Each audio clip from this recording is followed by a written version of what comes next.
The TSA has an image problem. And so they tried to fix it the same way any outdated organization fixes their image problems, by hiring an intern to run their social media pages.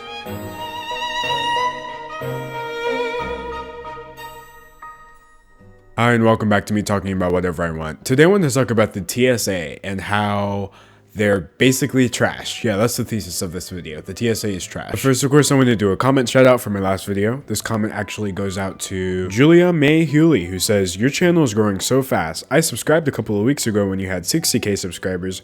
You'll reach 100k by tomorrow, no doubt. Congrats." Well, this person predicted the future because here we are, 100,000 subscribers. You know, when I say it out loud, it doesn't even sound right, but thank you. Honestly, I enjoy making these videos and apparently you enjoy watching them, so I'm just gonna keep doing what I'm doing. And that's why today we're gonna be ranting about the TSA. Now, if you're an American citizen or you travel frequently among airports, you might have just immediately groaned when I said TSA, but if you're unfamiliar with them, first of all, consider yourself lucky. TSA stands for the Transport Security Administration, and basically, it's just the United States' airport security. But listen, I cannot explain to you via a simple introduction just how awful airport security is in the United States. And I know that it's terrible everywhere because I see all these news stories, but I just feel like the US took all the worst elements of international airport security and they just trained all of their employees to follow those. Also, if you're watching this and you're a TSA employee, I just want to say, I'm sure you're not like that. I hope. Please don't be like that. So I always have wanted to address the TSA in some way or another on this channel, but I couldn't really find the perfect angle. Like, what exactly is so bad about this, but still vaguely internet related? Well, then I found their Instagram account, and that just led me down a rabbit hole of TSA trauma. So of course, I want you to relive that with me. So first things we can do, just so you can kind of get a picture of how terrible this government-funded organization is we're going to look at some of their recent incidents. So I have right here, TSA destroys custom-made instrument. Now, to me, honestly, that headline wasn't surprising in the least, just because this is what I tend to expect from these people. But at the same time, you have to wonder, like, what exactly are they doing with these instruments for them to wind up in this condition? So this musician from Mali named Sissoko, I'm not even going to try to pronounce his first name, I'm sorry. He apparently plays the kora, which I must admit, I've never heard of a kora before this.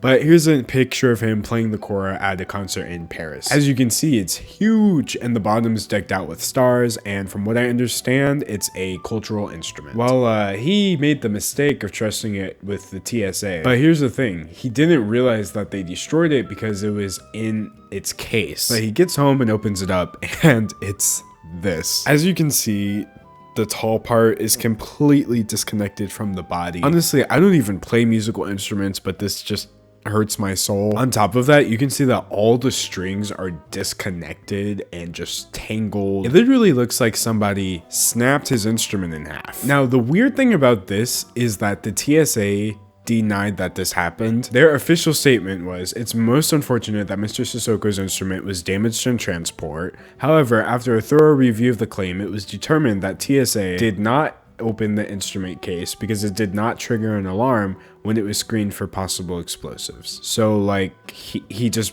broke his instrument in half and then attached an official TSA note to it. That makes sense. So because they claim that it wasn't them, from what I understand, they don't even have to reimburse him. So here we have an irreplaceable cultural instrument just destroyed because some TSA agent was having a bad day. And you know, he brought up a good point too. The TSA doesn't open all musical cases. In fact, as they said in there, they tend not to open them if they don't set off an alarm. But he questioned if it was like a violin case, would they have opened it? Point is, like me, the TSA probably had no idea what a kora was and they just saw a weirdly shaped case. But like, my excuse is that I'm an American and people don't use the kora in our pop music. But you would think that if you work at an international airport, you would at least be familiar with various instrument cases and not just open them because they're shaped weirdly and you've never seen it before. So yeah, I couldn't help but feel like a bit of cultural ignorance was factoring into him having his instrument broken. But nonetheless, as you can see, it's just totaled. It's done. It kind of doesn't matter because his instrument is not coming back. Now, I just want to give one last story before I talk about the TSA's internet presence, and just like a quick warning, this one is very inappropriate and involves harassment. So now before I bring this up, I just want to say I have people in my family, specifically women, who refuse to fly. They don't hop on airplanes. And when I asked them why, they said because they don't want to go through the TSA security checks. And I'm not gonna lie, I never understood why. I always thought it was an exaggeration. I thought it can't be that bad. Well, this article popped up into my timeline and now I completely understand feeling unsafe. This article made me feel unsafe. Basically, a 22-year-old TSA employee tricked this lady into walking off with him because he claimed that he needed to do a further search. You can kind of see where this is going, right? So he invited her to follow him into a separate area with no other people in it. So they were taking the elevator to that area, but then he says, hey, we can do the search right here. Now, at that point, think about this. They're in an elevator traveling with a closed door, so she cannot leave that situation. In other words, I'm just kind of dancing around saying he falsely imprisoned her in an elevator. And then, of course, he forced her to strip. Without getting into too much detail, he claimed he needed to see everything, pretty much.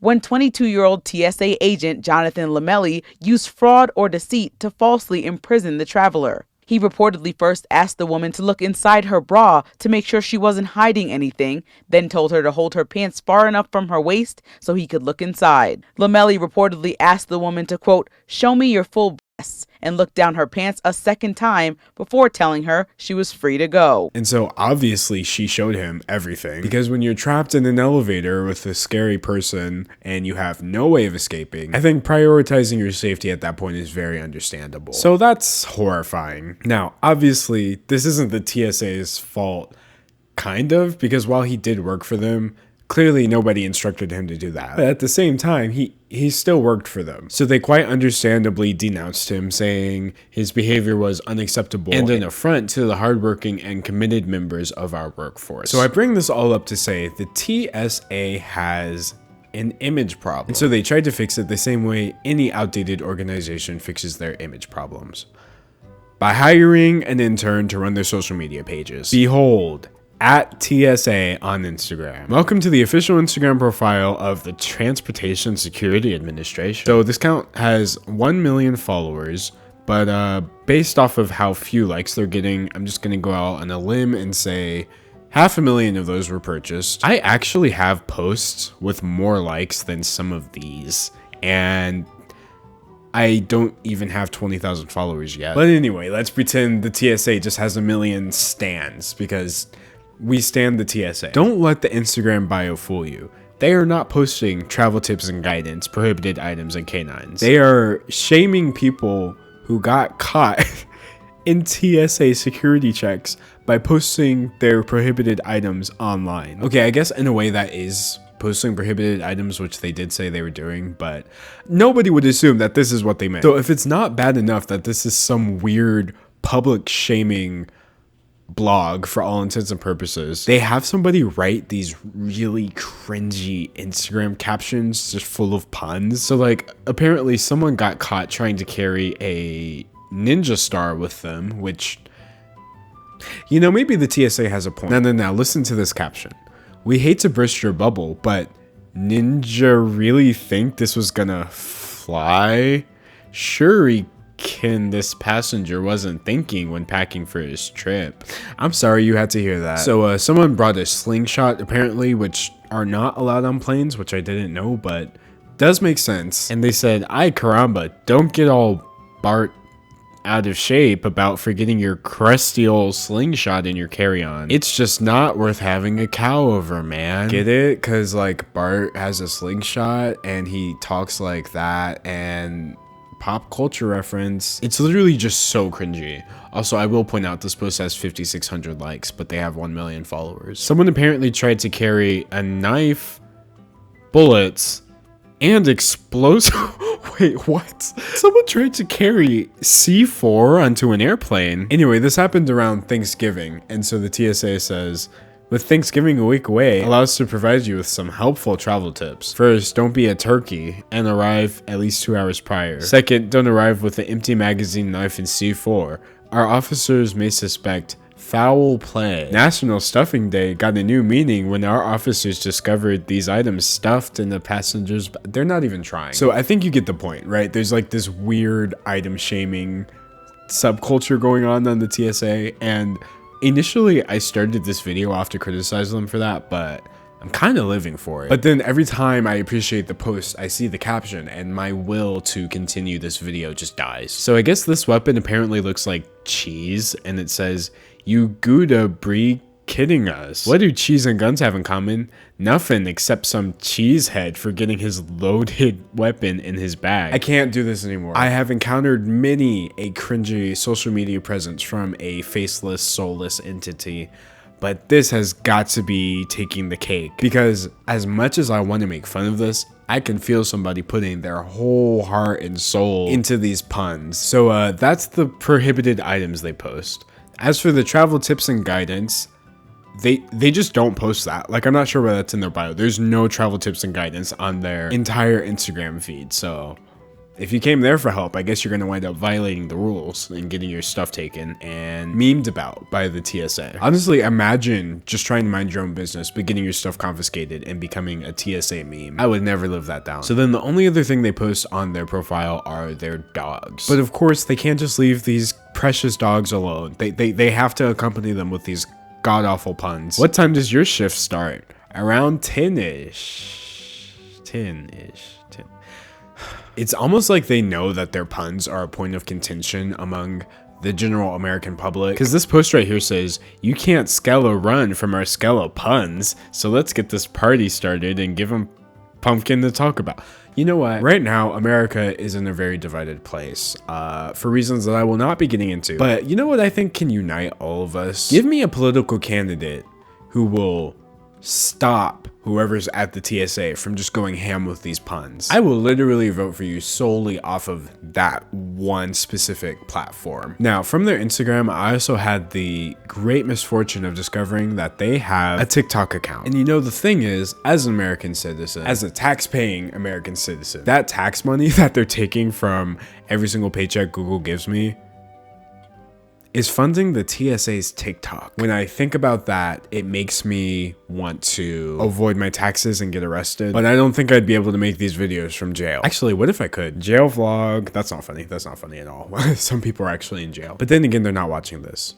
Jail vlog. See, the thing about like the TikTok and the dogs and the cringy Instagram posts is that, as I said, the TSA is government funded, but they're not like a product. They're not selling anything. They don't need a PR team. The only time you encounter the TSA is when you're at the airport, which is obviously a very specialized incident. So the fact that they need to put forward this face of like memes and dogs and we're on TikTok when they don't really need to, and it's not really increasing their traffic, really shows you that they know how horrible their reputation is at this point. You know, dogs aren't gonna absolve your sins. They might be cute, but y'all still broke that man's instrument. So in conclusion, I had to comment on the mess that is the TSA, because I feel like everyone in America like knows this, but it's just such common knowledge that we don't often verbalize it. And anyway, I hope you were able to cringe through these posts with me, because y'all can't let me do this by myself, okay? But ultimately, the TSA is not really gonna matter to me anyway, because at some point I will be moving back to Mars. So honestly, who cares?